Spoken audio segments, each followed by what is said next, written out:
Minha gente, seguinte, nosso entrevistado já tá aqui, João Vitor Vilas Boas. Bom, vamos falar sobre Bolsonaro, né? Porque a prisão preventiva dele abriu aí uma etapa decisiva, principalmente na disputa política do nosso país, né? O ex-presidente teve a prisão preventiva decretada no último sábado pelo ministro Alexandre de Moraes, que apontou para risco de fuga e uma tentativa do ex-presidente de violar sua tornozeleira eletrônica. Para saber como fica, né, esse momento atual aí, a gente vai conversar agora com ele, que é cientista político, João Vitor Vilas Boas. Boa noite mais uma vez. Boa noite, Ju. Prazer estar aqui. A semana começa movimentada, né? Um assunto de importância altíssima para o ano que vem, para a história política do país. A gente está aqui para analisar e debater. Você acha que essa prisão do ex-presidente Jair Bolsonaro muda muita coisa no cenário político para 2026? Ju, tenho certeza que muda.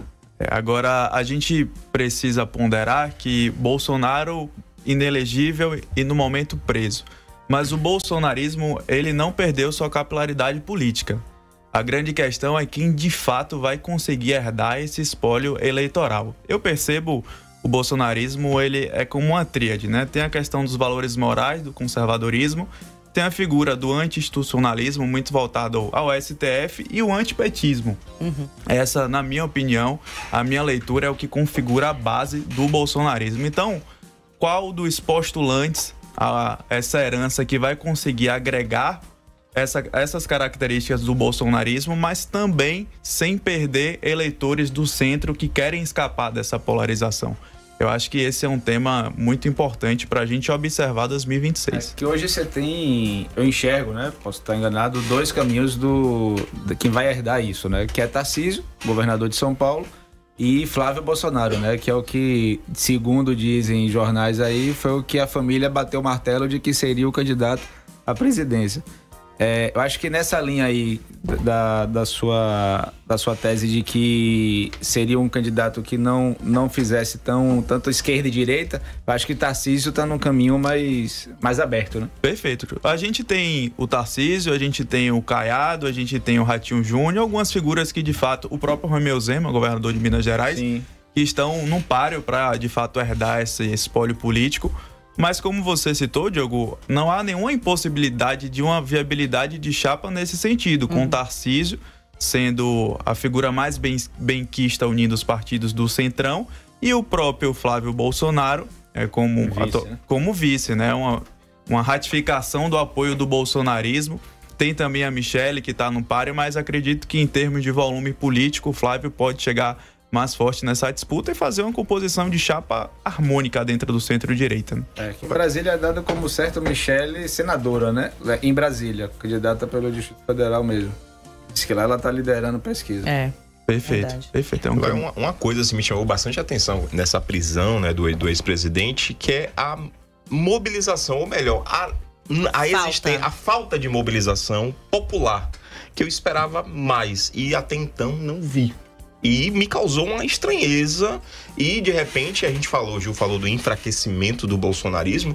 Não sei se isso já dá um certo sinal de que isso possa acontecer, porque Bolsonaro foi preso no sábado. Eu esperava, né, como a gente já viu acontecendo, né, em outras ocasiões, manifestações, talvez no próprio domingo mesmo, e isso até então não ocorreu. Não aconteceu. Isso me chamou bastante atenção.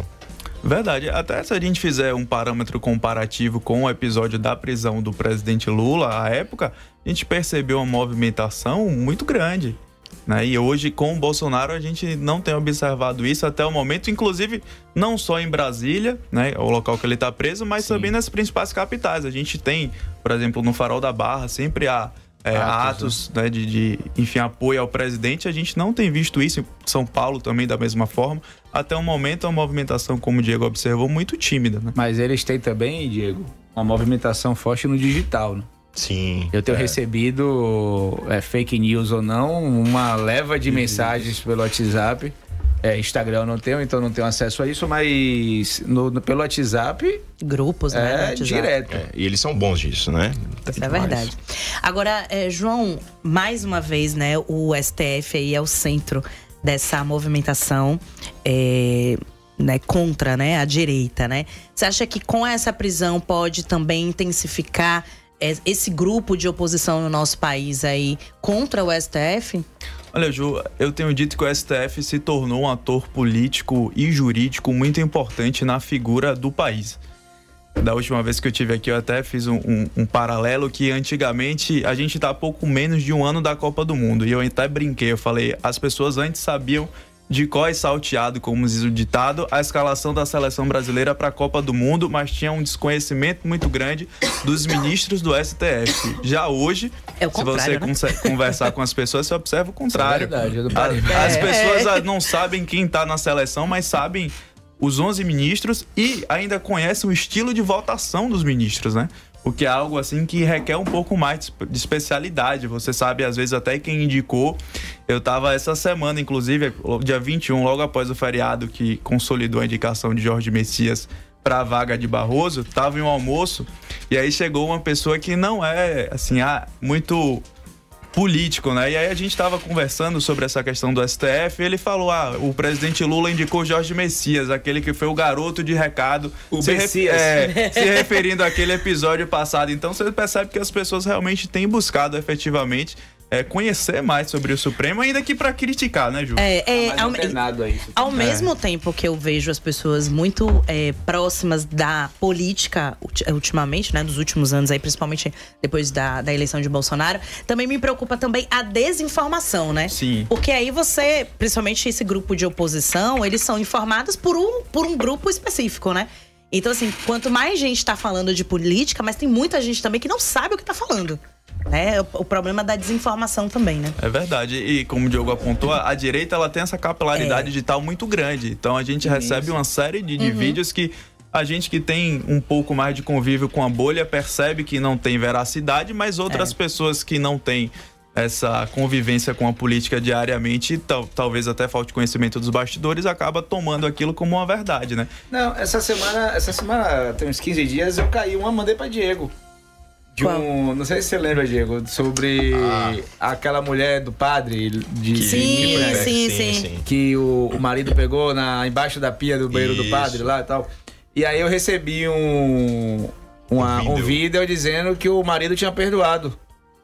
E aí eu mandei pra Diego. Conversa que eu vi só o início. Quando o Diego me manda, eu falo, é IA.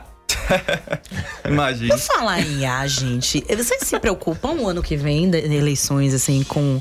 né, tantos vídeos, né? Agora cada um pode fazer, né?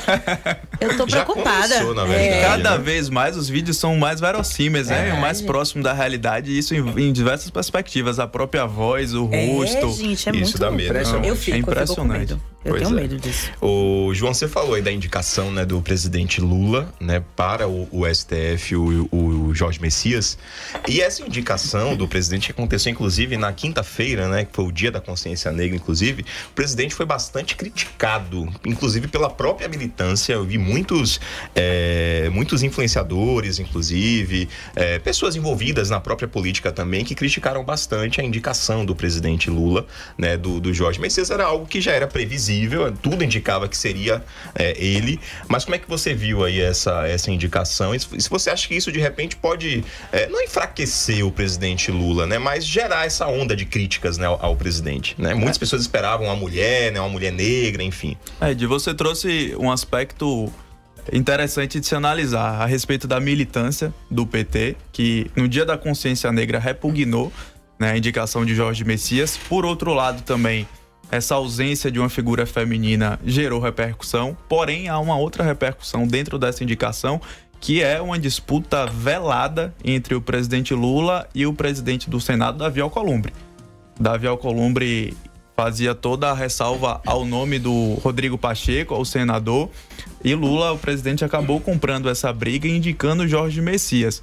A gente está aguardando o decorrer da semana e das movimentações em Brasília para observar os desdobramentos desse tensionamento. Que a Alcolumbre queria Rodrigo Pacheco. Né? O ex-presidente. Então, assim, foi uma indicação eu considero muito particular, apesar de Messias ser um nome técnico, bem referendado no meio jurídico, mas uma indicação do ponto de vista particular da cota pessoal do presidente Lula, que vai gerar desdobramentos negativos. Eu acho que tem que ser mesmo. Aí é uma opinião minha. Eu vou indicar uma pessoa que pode julgar meus processos lá na frente. Eu vou indicar a Juliana. Gente. Você indicaria Juliana Rodrigues? Não. Indicaria. Não indicaria. Gente, Mentira. tem que ser técnico. Agora, o fato dele ser evangélico também é um comentário muito nessa linha, né? Eu vi um comentário falando sobre Lula preferiu não escolher alguém do movimento negro porque já é um grupo ali, né? Que já é de esquerda, que já garante os votos para ele, vamos dizer assim, e tentar conquistar esse grupo dos evangélicos, né? Você acha que isso foi estratégico? Ele pensou nisso também?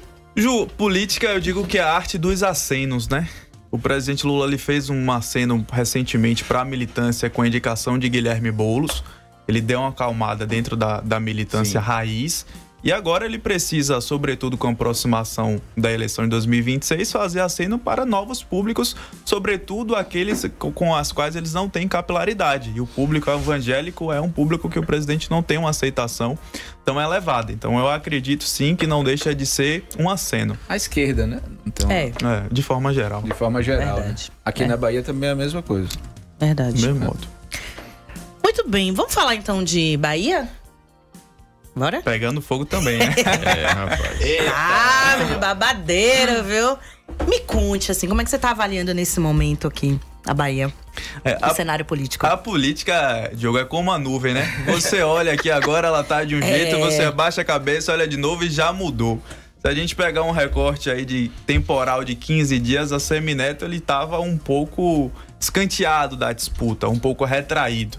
E de 15 dias para cá, a gente teve duas adesões importantes. Primeira, Nelson Leal, ex-presidente da Assembleia Legislativa, ex-secretário e um deputado que tinha total confiança do governo, apesar de em 2022 já ter marchado com a Semineto, porém ele já disse diversas vezes que fez isso pelo peso institucional do PP. É isso que eu ia falar. Ali ele não foi de coração. Não, ele foi pelo peso do partido, né? Pela gratidão a João Leão.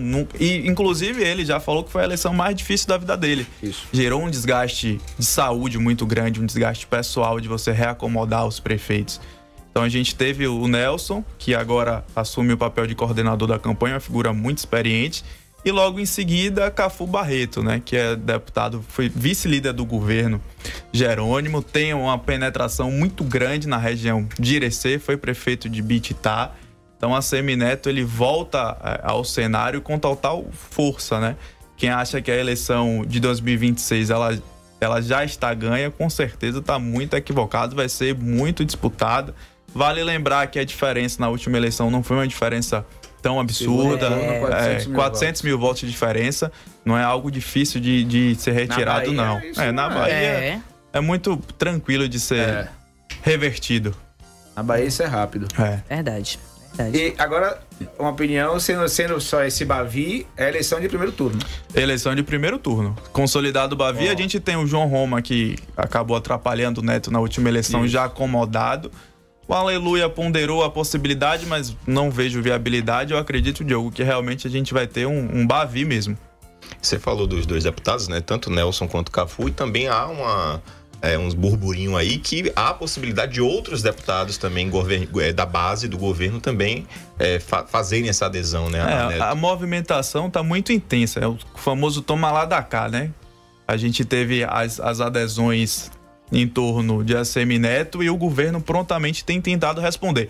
Esse final de semana, inclusive, Adolfo Loyola se reuniu com Carlos Muniz, presidente da Câmara Municipal de Salvador, que esteve aqui na semana passada. No feriado. Então, não sei se é um movimento similar ao que tentaram fazer com Geraldo Júnior. De qualquer forma, como havia dito, a política é a arte dos acenos, né? Eu não acho que aconteça. Aí é a opinião minha. É mais complicado de viabilizar. Eu não acho que aconteça de Muniz romper e ir para a base do governo, não. Até porque a eleição do filho dele está encaminhada, né, Diogo? Então, assim, você não tem muita coisa para atrair. Muniz está estabilizado dentro do cenário político estadual. Também não vejo viabilidade. Mas, dentro dos bastidores, há conversa assim. Inclusive, os deputados da oposição estão reunidos agora com a Semineto. Hoje, segunda-feira, iniciando a semana a todo vapor, os deputados da oposição reunidos, traçando as próximas estratégias. Há um deputado, inclusive, do PL, com a possibilidade, que é da base do governo, de também fazer esse caminho de marchar com a Semineto. O governo tem tentado, por outro lado, também fazer uma negociata para avalizar Zé Cocá, de fato, como uma figura do governo. Então, os bastidores já estão bem quentes. A gente já está numa pré-campanha. Eu acho que Zé Cocá, para quem não sabe, é prefeito de Jequié, foi eleito com 98% aí dos votos lá.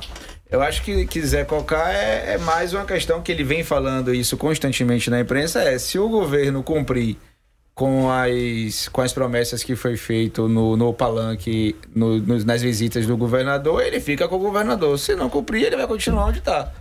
Que foi, acho que mais de 530 milhões de reais em obras, em investimento. Agora eu sinto que Zé Cocá pro governo é uma questão de honra, assim, sabe? Né? Ele vem de qualquer jeito, a gente vai fazer o possível. Agora também, se conseguir, é uma super adesão. É uma adesão. E já pensou se ele filiasse o MDB e ocupasse a vaga de vice? Eita! Eu acredito que a vice continua como MDB, mas Geraldo é um nome difícil de viabilizar. Né? Agora, Diogo, você tocou num ponto importante a respeito. Alexandre Galvão estava aqui na semana passada, ele também falou sobre isso, na capacidade de cumprimento das promessas que o governador tem feito. Eu acho que a eleição vai passar muito por essa capacidade de fato de entregar tudo aquilo que, por enquanto, só está no papel e na assinatura. As pessoas e, sobretudo, os prefeitos precisam ver essas obras minimamente chegando na cidade. E a gente falou também sobre a questão do apoio governamental, né? Isso não quer dizer um apoio político ainda, né?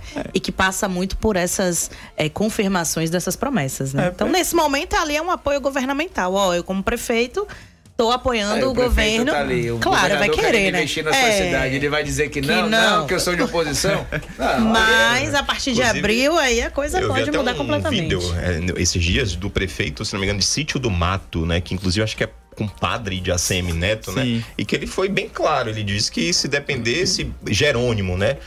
Conseguisse, né, fazer tudo que prometeu para a cidade, que ele iria marchar com Jerônimo, né? Caso contrário... Enfim, né? Vamos. A gente conversava.